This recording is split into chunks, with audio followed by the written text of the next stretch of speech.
Maku maku bebe oh maku, maku maku bebe oh makusa, monekera bebe la maku, fosi make bebe la makusa.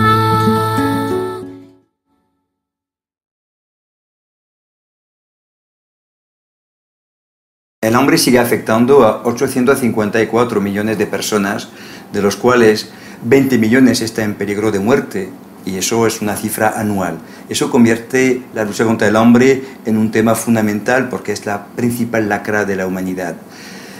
La crisis actual de los alimentos va a tener una repercusión muy negativa. No solo afecta el norte, afecta el precio de los alimentos en el norte, pero también el sur, especialmente los países africanos de Mali, Mauritania, Burkina Faso, donde vemos que la malnutrición va creciendo y sobre todo en las zonas más pobres.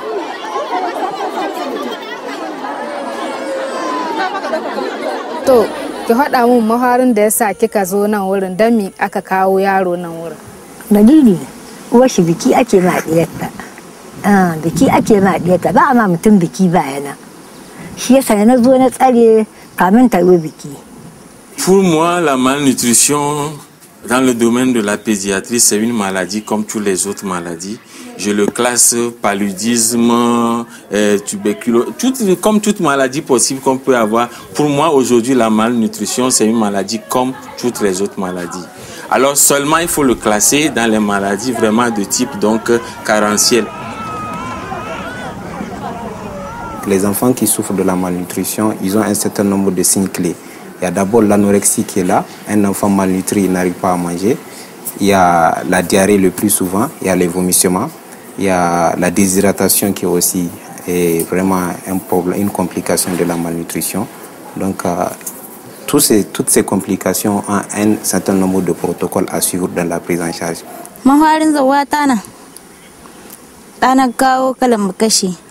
na kawo shi likita kalan makashi daga likita kalan makashi aka turo ni kwamaso kalan makashi da na zo kalan makashi na kawo da matsalar shi nan wani abu ne muke gani kamar urji nan wurin gaci biya shi yake sa shi tari yana wannan tari in wannan tari ya taso mai sai yayi kamar ya kare.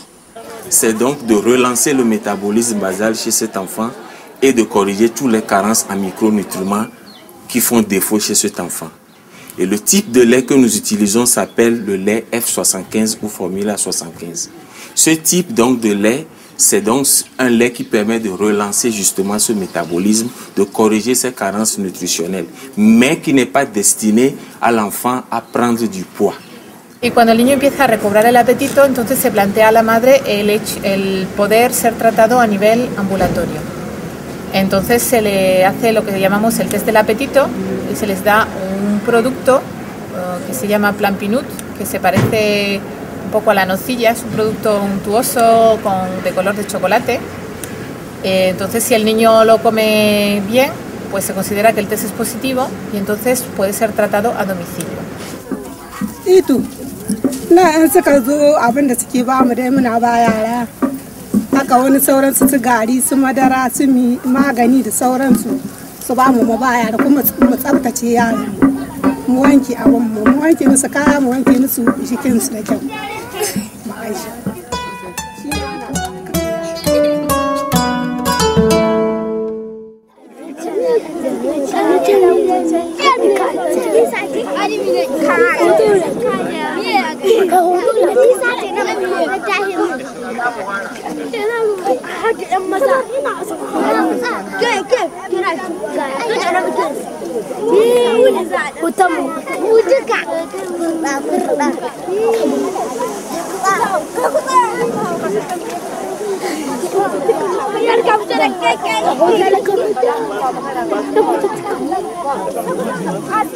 La nutrition assistée communautaire, au fait, consiste à sensibiliser les communautés et à travailler avec un groupe de volontaires au niveau de la communauté qui vont à leur tour essayer de passer le message à leurs confrères ou à leurs confrères au niveau de la communauté de quels sont les comportements qui doivent être au fait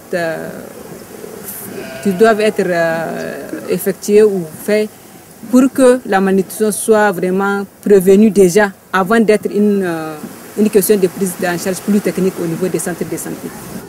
Suna mun muhirar tsafta suna mu zan wanke kayan muna tsabkacewa yaro in zaka sami abinci ka wanke ka gyara ka sami da kazamta ya ci ka wanke ka bashi ya ci kuma wanda yake ci shi zaka bashi in yana ci wani in ka bashi ma ai ba zai ci. Vraiment, on travaille un peu avec la psychologie des gens pour les amener petit à petit à accepter. Sinon, c'est pas facile. Par exemple, si on prend par exemple la question de l'allaitement immédiat.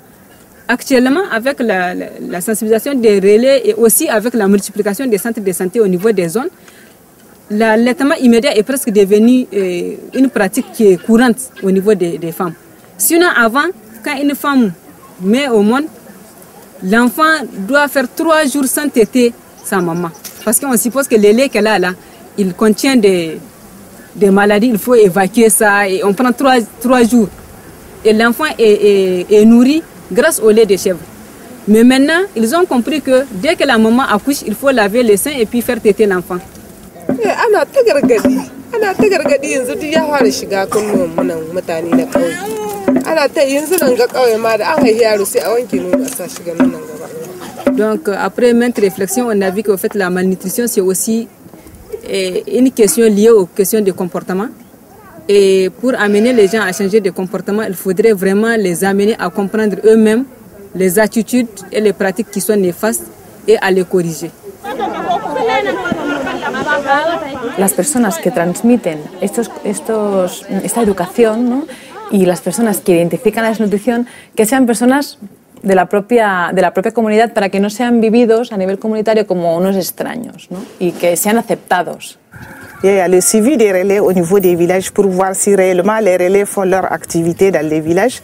Ils donnent des conseils pour constater s'ils donnent des conseils, si les femmes pratiquent l'hygiène, si réellement les femmes préparent le prémix, ils font des bouillies pour donner à leurs enfants et s'ils font le dépistage. Les gens comprennent que les séances d'éducation qu'on lance à leur égard, c'est des séances qui sont importantes, c'est des informations utiles pour elles. Elles arrivent à utiliser ces informations-là pour changer de comportement. Même si quelque part la malnutrition, en dehors de la question de comportement, elle est liée à beaucoup de facteurs quand on prend les pays comme le Niger. Mais le plus important pour nous, c'est vraiment de travailler sur les changements de comportement. Et là, ça peut amener beaucoup en termes de réduction de la malnutrition.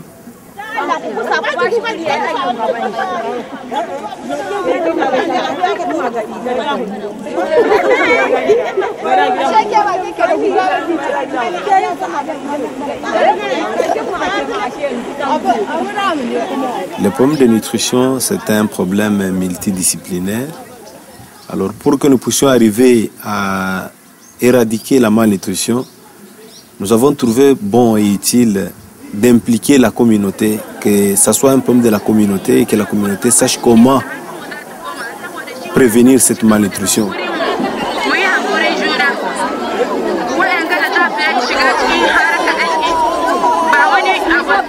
La decisión final de cómo se va a criar a un niño no la tiene la madre, sino que la tiene a menudo su marido o bien la suegra, porque la mujer cuando se casa se va a vivir a casa de su marido y es la madre del marido la que va a tener la decisión sobre el primer niño que nazca. Y muchas veces incluso el primer hijo es para los abuelos y la madre no va a criarlo.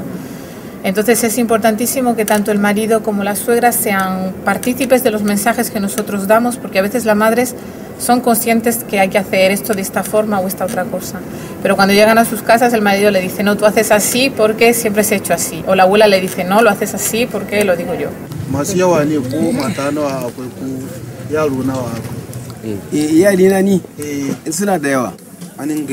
Oh, ils sont nombreux. Oh, il a beaucoup d'enfants. Par exemple, il